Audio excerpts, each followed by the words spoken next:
দুপুর পেরিয়ে সন্ধ্যা নামছিল। হোয়াইট হাউসের ব্রিফিং রুমে হঠাৎ নেমে আসে একটা নিস্তব্ধতা।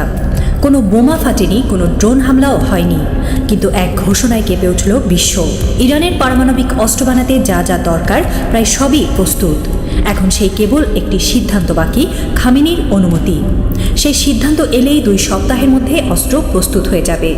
এই বাক্যটার মধ্যে লুকিয়েছিল এক অসমাপ্ত যুদ্ধের গোপন ঘণ্টাধ্বনি। এমন কেউ একজন আছেন যিনি ইচ্ছা করলেই পৃথিবীর ইতিহাসকে উল্টে দিতে পারেন।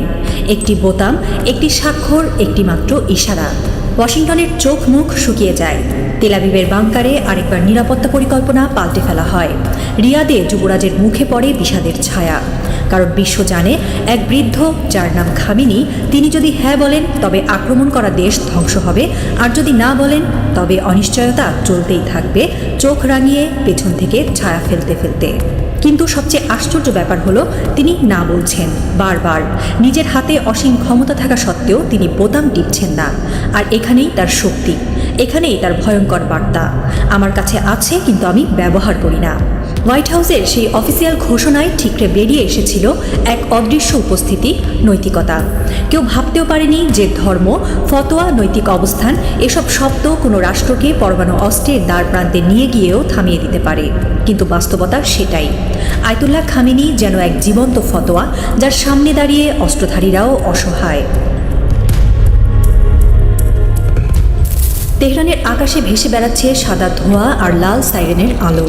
দূরে কোথাও বিস্ফোরণের আওয়াজ শোনা যায়, কিন্তু শহরের পুরনো এক মহল্লায় এক বৃদ্ধ চুপ করে তাকিয়েছিলেন তার রেডিওর দিকে।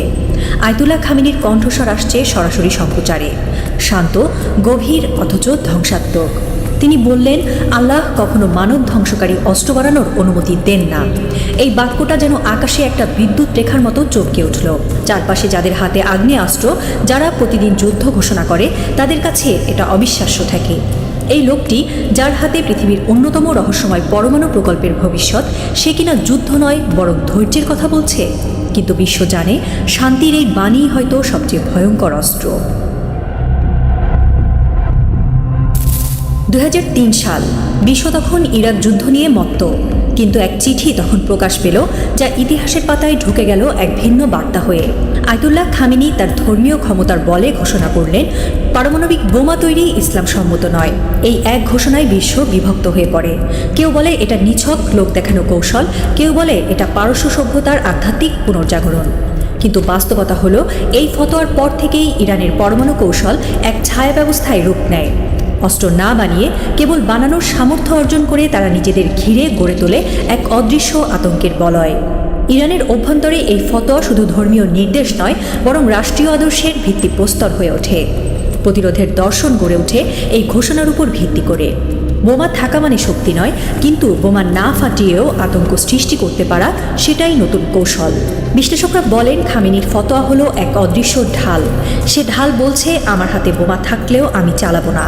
তবে তার ছায়া এমনভাবে প্রতিপক্ষের ওপর পড়ে, যেন সবসময় মনে হয় বোমাটা কখন পড়ে যায়। এই ফতোয়া একদিকে মার্কিন কূটনীতিকে বিভ্রান্ত করেছে, অন্যদিকে মুসলিম বিশ্বে ইরানকে দিয়েছে এক নৈতিক উচ্চতা, একটি ধর্মীয় সভ্যতা যেটি ক্ষমতা পেলেও সংযম জানে। অনেকের মতে এক কৌশলগত নৈতিক ব্ল্যাকমেইল, যেখানে শত্রুর মনে ভয় ঢুকিয়ে দেওয়া হয় শুধুই নিজের নীতির শক্তিতে। আন্তর্জাতিক সম্পর্কের ইতিহাসে খুব কম উদাহরণ আছে যেখানে একটি ধর্মীয় ফতোয়া পরমাণু যুদ্ধের মতো বাস্তব এক বিষয়ের উপর এভাবে ছায়া ফেলেছে। এটি শুধু যুদ্ধ রোধ করেনি, বরং ইরানকে পরিণত করেছে এক নৈতিক পরমাণু শক্তি হিসেবে, যার অস্ত্র হয়তো গোপনে আছে, কিন্তু প্রকাশ্য অস্ত্র তার আদর্শ। ইরান মাত্র 1 মাস দূরে, অথবা 2 সপ্তাহ। এই বাক্যটা ইসরায়েলের প্রধানমন্ত্রী নেতানিয়াহুর মুখে 3 দশক ধরে ঘুরে বেড়াচ্ছে। তিনি জাতিসংঘের মঞ্চে দাঁড়িয়ে বোমার ছবি দেখিয়েছেন, প্রেস কনফারেন্সে ভয় ছড়িয়েছেন এবং আমেরিকান মিডিয়াকে বারবার বলিয়েছেন, এইবার ইরান থেমে যাবে না। নেতানিয়াহুর রাজনীতি যেন দাঁড়িয়ে আছে এই টাইম বোমার উপর।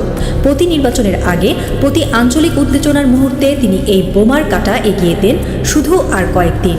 কিন্তু সেই দিন আর আসে না। এটা কেবল একটি দেশের নিরাপত্তার প্রশ্ন নয়, এটা একটি রাষ্ট্রের অস্তিত্ব টিকিয়ে রাখার চেষ্টা, ভয় দেখিয়ে বিশ্বকে একপাক্ষিক দৃষ্টিভঙ্গিতে আনা। কিন্তু তাতে কাজ হয়েছে কি, নাকি এই দীর্ঘশ্বাসে জন্ম নিয়েছে সন্দেহ? এ যেন এক ভীত গৃহস্থ, যার প্রতিবেশী বাড়ির ছেলেটাকে নিয়ে বলে, সে খুন করবে আমাকে, আজ না হয় কাল। প্রথমে ভয় লাগে, পরে বিরক্তি আসে, শেষে হাসি পায়। আর সেই হাসির মাঝে লুকিয়ে থাকে এক অভ্যন্তরীণ বিপর্যয়ের ইঙ্গিত। এই উত্তেজনার মধ্যেই ইরানের গার্ডিয়ান কাউন্সিল, যে সংস্থা সরাসরি খামেনির অধীনে, একটা বিবৃতি দেয়, ট্রাম্প যদি খামেনির ওপর হামলার কথা ভাবেন তাহলে এমন ঝড় উঠবে যে ঝড়ে অপরাধী নয়, তাদের পৃষ্ঠপোষকরাও ধ্বংস হবে। এই বাক্যটা কেবল হুমকি নয়, এটা এক বিশ্বাস থেকে আগত যুদ্ধের ঘোষণা। গার্ডিয়ান কাউন্সিল হলো সেই প্রতিষ্ঠান যাদের সিদ্ধান্তে ইরানের শাসনতন্ত্র বেঁচে থাকে। তারা যখন এভাবে কথা বলে তখন তা হলো রাষ্ট্রের আত্মা থেকে উচ্চারিত প্রতিশোধের আগুন। এই আগুন নিছক সামরিক নয়, এটা আদর্শের আগুন, যে আগুন ক্ষোভে জ্বলে না, বরং চুপচাপ কৌশলে বিস্তার পায়। ওয়াশিংটনের ভাষায় এটা রেটরিক, কিন্তু তেহরানে এটা মর্যাদার ঘূর্ণিঝড়। পেন্টাগনের ভাষায় এটা রেড ফ্ল্যাগ, কিন্তু বিপ্লবী গার্ডের চোখে এটা লাল সূর্যোদয়।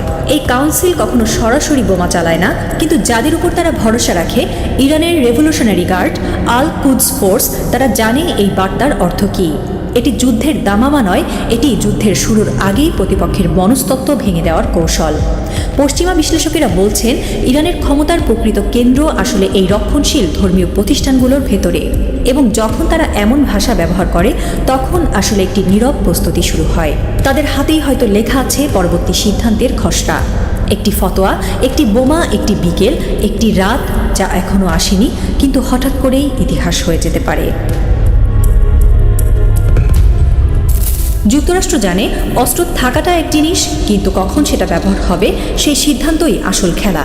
আর এই খেলার নিয়ন্ত্রণে রয়েছেন এক বৃদ্ধ নেতা, যিনি দিনে 5 বার নামাজ পড়েন, কোরআনের আয়াত থেকে সিদ্ধান্ত নেন এবং একই সঙ্গে সর্বাধিনায়ক হিসেবে পারমাণবিক বোতামের ওপর বসে আছেন। পেন্টাগনের কর্মকর্তারা গোপনে বলছেন, আমরা জানি ইরানের কাছে যন্ত্রপাতি আছে, সমস্যা হলো খামেনির মনটা কি চায় সেটা বোঝা কঠিন। এমন এক শত্রু যে কখনো কৌশল প্রকাশ করে না এবং ধর্মীয় আদর্শের ঘেরাটোপে নিজেকে ঢেকে রাখে, তাকে মোকাবেলা করা সহজ নয়।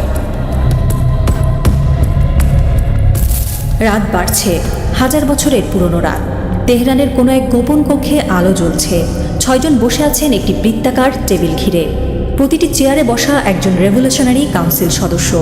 একজনের সামনে মোটা ফাইলে লেখা নতুন যুগের সূচনা। অন্য পাশে বসে আছেন একজন বৃদ্ধ, তার গায়ে কালো চাদর, চোখে পুরো চশমা, হাতে কোরআন। সবার প্রশ্ন একটাই, তিনি কি সেই চূড়ান্ত অনুমতি দেবেন?